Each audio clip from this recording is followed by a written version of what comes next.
Oil change on the Subaru. Aside from coming out slow, I wonder, you all think that this looks sludgy or good, or what you think? It's a Fumoto valve.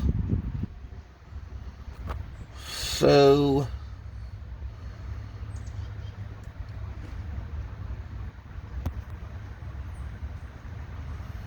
get in focus.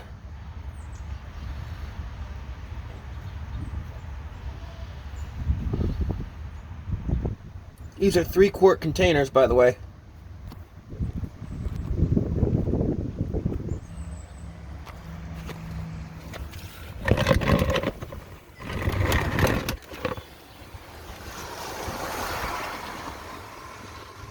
How's that look to you?